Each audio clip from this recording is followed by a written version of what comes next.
Bukan hanya sekedar menyalahkan tim, apalagi menyalahkan keadaan, tapi dia mencari cara, mencari solusi, mencari segala sumber daya yang dimiliki untuk terus bisa mencapai ini.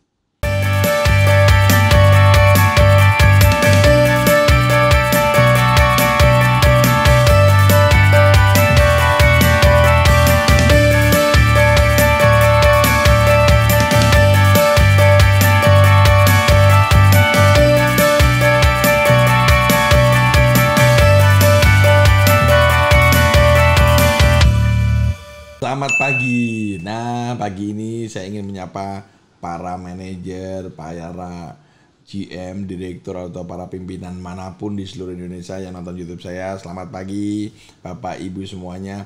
Saya pagi ini akan memberikan Anda tips bagaimana menjadi seorang leader, seorang bos yang inspiratif.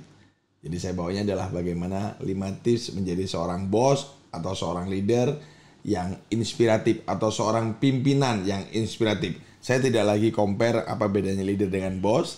Saya hanya memberikan Anda bagaimana menjadi seorang leader atau bos atau pimpinan yang inspiratif. Nah, tips yang pertama. Langsung ngomong tips pertama dong, coach. Simple buat Anda dan setelah ini bisa Anda lakukan. Ternyata menjadi seorang pimpinan atau leader atau bos yang inspiratif itu sangat mudah setelah Anda melihat YouTube saya ini, dan silakan Anda berikan komen. Dan kembali lagi, harapan saya jangan lupa subscribe, jangan lupa like, komen, dan nyalakan lonceng notifikasi sehingga Anda terus dapat update dari diri saya. Oke, nah yang pertama apa dong? Yang pertama adalah untuk menjadi seorang bos yang inspiratif, yang Anda harus lakukan adalah mulai sekarang Anda menjadi orang yang selalu berpikir positif.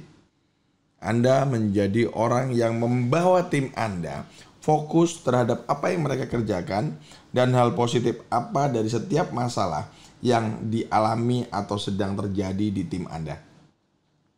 Sehingga orang begitu mengalami suatu hal, mengalami problem atau masalah atau hal yang ditemui mentok, Anda menjadi tempat untuk pertama kali bertanya atau diskusi. Memang kembali lagi untuk menjadi sisi yang positif ini nggak gampang. Karena coach, gila, kayaknya zaman begini positif terus nggak mungkin. Kita kan juga manusia, betul. Tapi menjadi menarik adalah kalau ternyata orang positif itu adalah Anda, bos atau pimpinan di perusahaan ini. Nah setelah itu gimana dong coach? Setelah kita menjadi bagian yang menarik semua positif di dalam ruangan kerja, dalam satu perusahaan. Tapi kan kembali lagi kita manusia coach, betul. Tapi menariknya adalah sadar atau tidak, kalau Anda sudah menjadi center dari positif perusahaan itu, wow, Anda menjadi penggerak yang tidak Anda sadari itu dahsyat banget.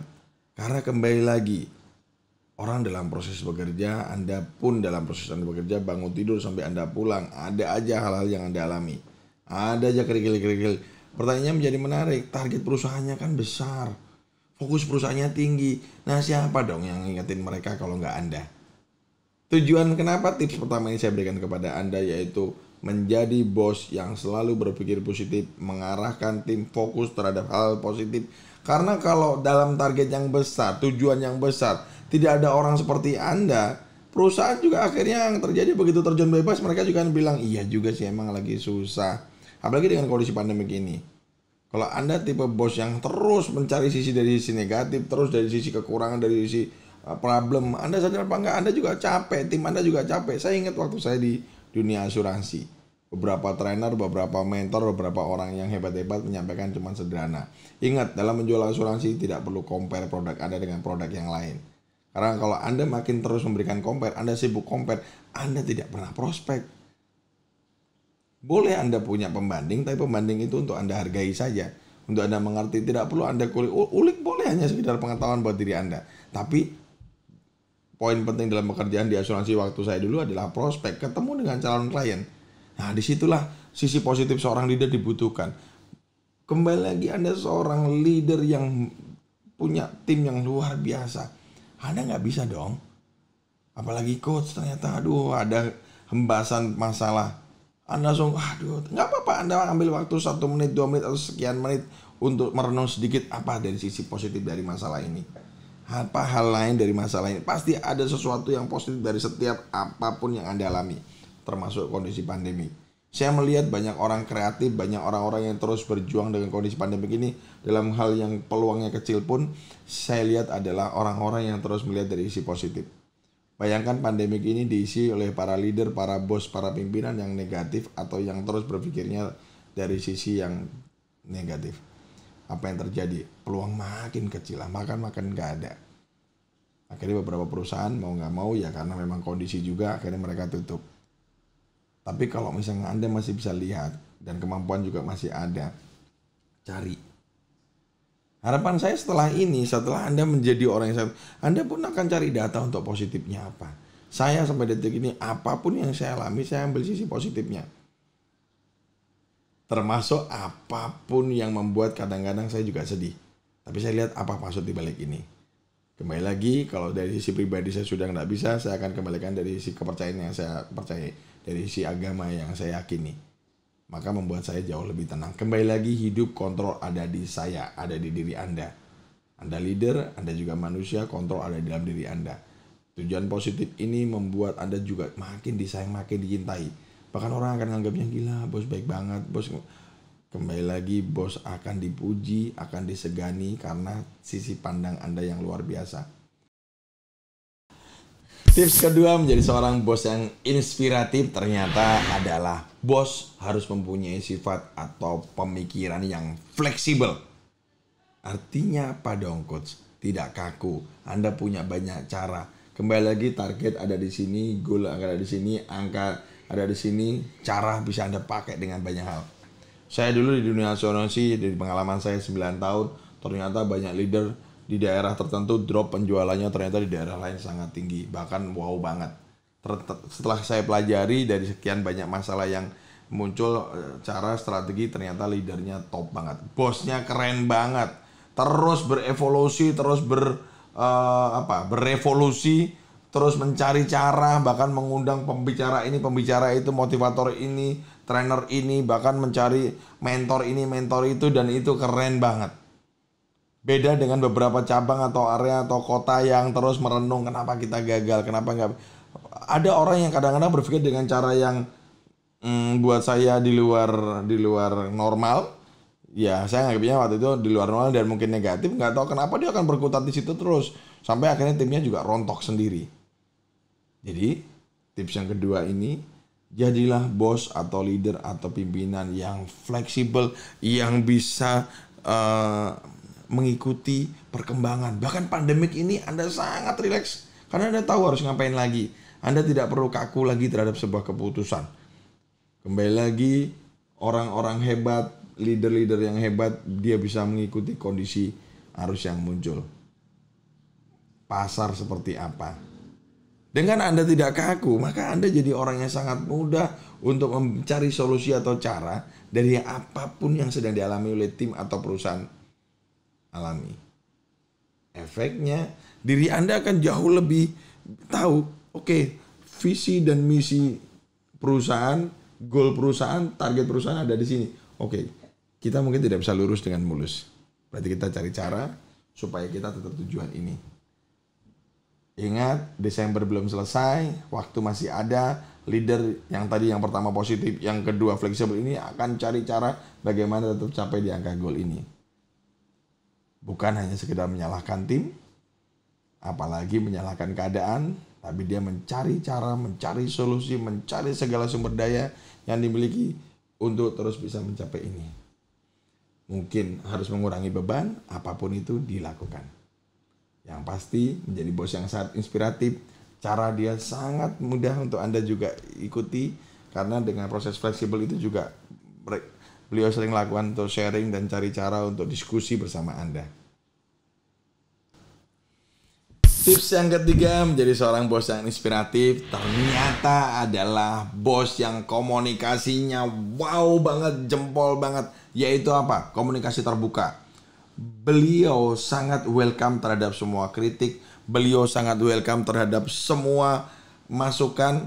Dan beliau juga memberikan tempat ruang diskusi. Nah, kehebatan seorang bos yang inspiratif ini yang ketiga tipsnya adalah jago memanage konflik. Jago bagaimana memanajemen sebuah konflik di internal perusahaan. Bahkan beliau tahu sendiri memetakan dengan mudah bagaimana proses menyelesaikan case by case. Kembali lagi dalam proses tips yang ketiga ini, menjadi seorang komunikator dan delegasi yang handal itu adalah impian Anda, dan itu adalah tips untuk menjadi bos yang inspiratif. Delegasi gimana dong coach caranya? Orang-orang yang luar biasa, leader-leader yang top. Waduh, mereka tahu caranya bagaimana memaksimalkan produktivitas. Mereka tahu bagaimana caranya memilih orang yang tepat. Gimana coach? Oke, yaitu tadi, kalau saya kembali lagi adalah bos Anda, semua bagian tidak akan saya ambil. Saya akan bagi kepada orang-orang yang saya kasih kesempatan atau sudah teruji. Kalau emang tidak ada orang yang teruji, saya akan berikan kesempatan. Yang penting adalah bagaimana saya ajak berdiskusi, saya ajak berkomunikasi, saya transfer knowledge yang saya miliki, ataupun kalau saya tidak memiliki tentang kemampuan itu, saya tinggal cari sumber daya di sekitar saya akan train dia, saya akan ajarkan dia. Kembali lagi, orang yang sangat komunikatif, dia cari cara, cari bahasa, cari pola, sehingga memudahkan orang untuk mengerti juga. Penyampaiannya dari A clear ke B. Sangat clear, informasi yang bulat disampaikan sangat jernih, sangat mudah diterima, dan bahasa yang sangat berarti umum buat bersama. Tips ketiga ini buat Anda, mungkin sudah Anda praktekkan, Anda bilang, waduh coach, kayaknya saya sering temuin bagaimana bos itu, tapi coach, bos yang banyak komunikasinya kadang-kadang actionnya nggak banyak. Kembali lagi, saya tidak masuk ke ranah sana. Atau mungkin juga bos yang komunikasi juga actionnya banyak, saya juga, Anda mungkin tidak tahu. Buat saya, kembali lagi, sudut pandang, the map is not the territory, peta tidak mengartikan arti yang sebenarnya, jadi Anda tidak bisa menggunakan apa yang cuma Anda lihat sendiri. Jadi yang saya lihat ini dari kacamata yang cukup luas, bahwa ternyata orang yang komunikatif, orang yang sangat tahu bagaimana mengkomunikasikan, mendeliver sebuah informasi, itu keren banget buat Anda. Dan hebatnya lagi, dalam proses komunikasi yang sangat bagus ini, orang-orang yang inspiratif biasanya mereka sangat tahu bagaimana cara memanage sebuah konflik.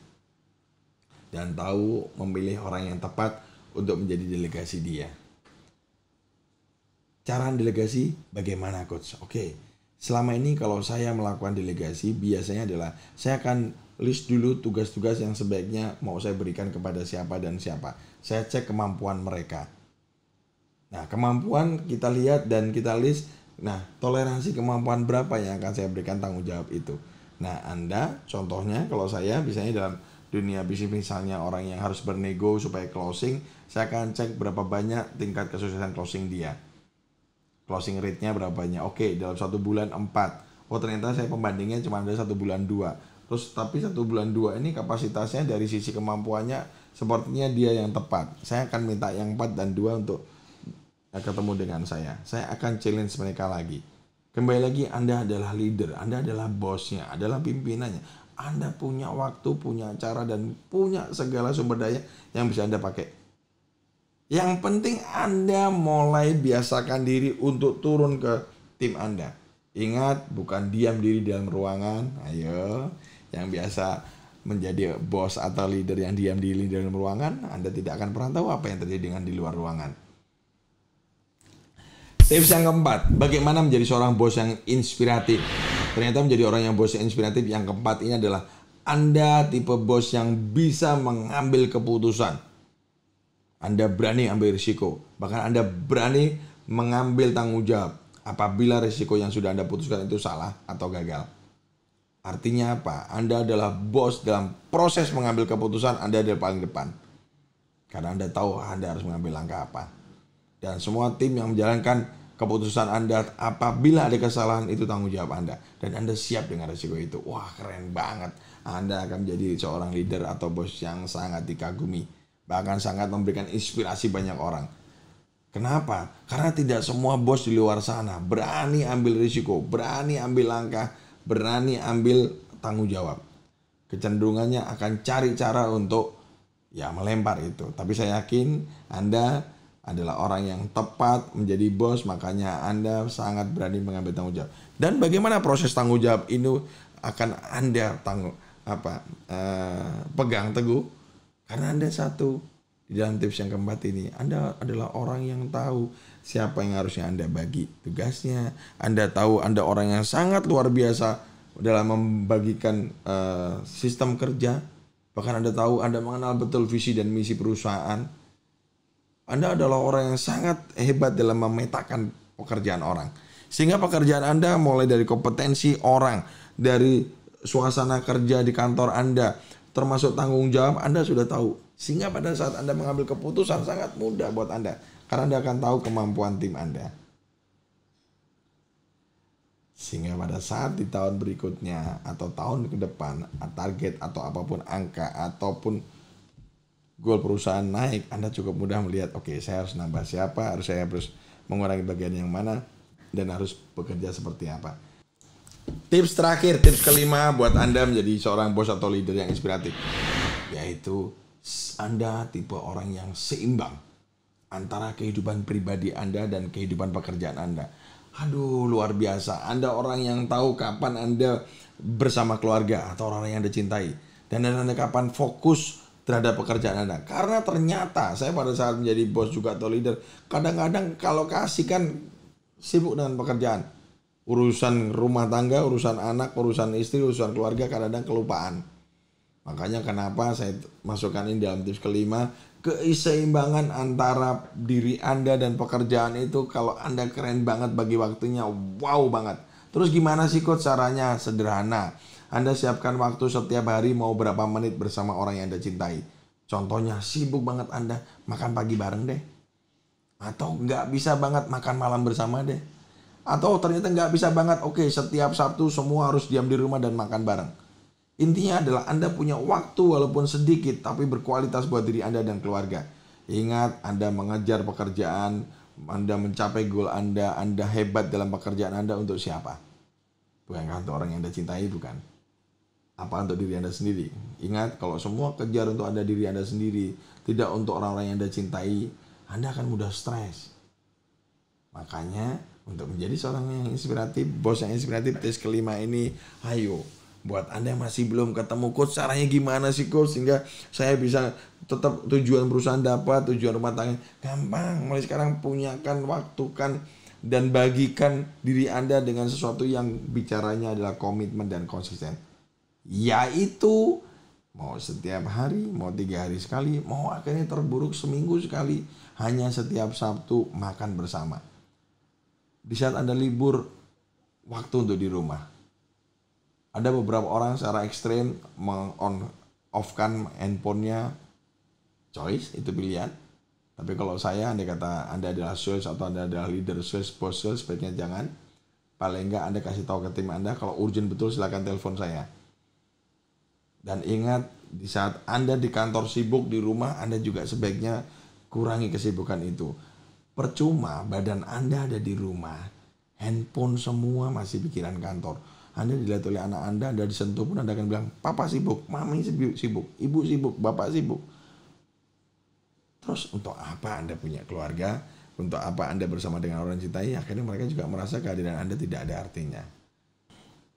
Oke, nah jadi setelah Anda dapat 5 tips tadi, menjadi seorang bos inspiratif, closing saya untuk tips ini sangat sederhana untuk Anda. Seorang leader harus terus belajar. Seorang leader harus terus tumbuh bersama timnya. Ingat, Anda tidak bisa tumbuh sendiri. Anda tidak bisa hebat sendiri. Anda punya tim. Artinya di situ ada delegasi, komunikasi. Harapan saya setelah itu Anda menjadi orang yang bisa menciptakan banyak leader yang hebat. Anda, saya yakin, akan makin hebat. Nggak usah khawatir kalau Anda menjadi seorang leader atau pimpinan atau bos yang hebat, Anda disalib oleh tim Anda. Malah Anda syukurin, keren, cool, kasih selamat, congratulations kepada murid didik Anda atau anak buah Anda yang akhirnya hebat di tempat lain. Ingat, makin Anda berbesar hati, makin Anda bisa memberikan apresiasi kepada orang yang pernah menjadi tim Anda. Jempol buat diri Anda, dan kembali lagi alam semesta tidak akan pernah diam terhadap apapun yang Anda sudah berikan ke mereka. Rezeki tidak pernah ketukar. Ingat, keberhasilan, kesuksesan tidak pernah juga orang, masing-masing orang punya jalan. Makin Anda berikan keluasan ke banyak orang untuk sukses, wow, Anda makin dikenang, Anda makin menjadi orang yang sangat menginspirasi banyak orang. Saya sampai detik ini melihat orang-orang yang begitu wise, begitu bijaksana, begitu terbuka, berlapang dada untuk membagi semua apa yang dia miliki. Makin banyak ilmunya, makin hebat beliau. Tapi orang yang terus mencoba, ini punya saya, ini punya saya, maka nggak tahu kenapa orang-orang seperti itu ya ada di situ saja. Memang mungkin hebat banget di situ, tapi di sisi lain di luar sana, waduh, ternyata ya kembali lagi itu pilihan. Harapan saya menjadi seorang bos yang inspiratif mulai sekarang. Ciptakan sebanyak mungkin orang di bawah Anda, tim Anda, menjadi orang seperti Anda atau bahkan lebih keren dan lebih wow daripada diri Anda. Lebih sukses, bahkan levelnya lebih tinggi daripada diri Anda. Karena dengan adanya waktu dan sebagainya, mungkin penerus Anda, anak-anak Anda akan bisa menikmati segala hal yang Anda lakukan. Kembali lagi, pengorbanan. Saya ingat banget pesan dari almarhum ibu saya. Di saat kita berbuat baik, nggak usah berpikir kapan akan diganti. Karena anak cucu kita mungkin akan menikmati semua perbuatan baik kita. Kembali lagi, menjadi seorang yang inspiratif ternyata mudah buat diri Anda. Dan setelah ini akan menjadi banyak orang, termasuk Anda yang sedang melihat YouTube saya, menjadi bos, menjadi leader, menjadi pimpinan yang sangat menginspirasi banyak orang. Dan akan banyak orang-orang di Indonesia ini menjadi orang-orang yang luar biasa. See you in the next level and the next success.